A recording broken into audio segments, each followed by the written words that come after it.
ছিল এক পুতুলের রাজ্য, কিন্তু মন্ত্রী ছিল চতুর আর ক্ষমতালোভী। সে মানুষের সঙ্গে মিলেমিশে ষড়যন্ত্র করার চেষ্টা করত। ওই প্রাসাদের গোপন খবর কিছু জানতে পেরেছ?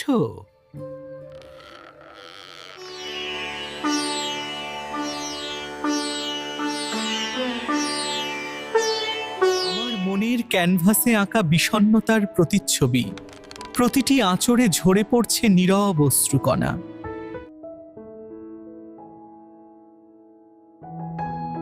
মহারাজ, আমাদের সৈন্যরা প্রস্তুত।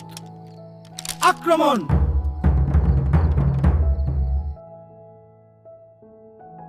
জয় আমাদের হয়েছে, রাজ্য এখন শান্ত।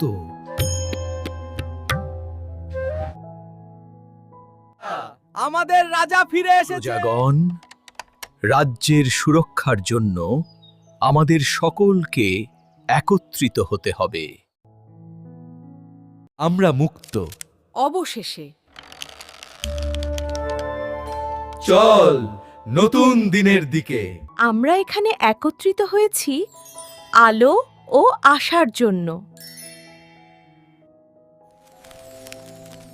এই ছিল একটি পুতুল রাজ্যের গল্প, যেখানে দড়িতে বাঁধা থেকেও মন ছিল মুক্ত। শিক্ষা একটাই, যতদিন মানুষ স্বপ্ন দেখে ততদিন পুতুলরাও গল্প বলে যেতে পারে। এত মন ছুঁয়ে যাওয়া গল্পের জন্য শাপাতকে ধন্যবাদ।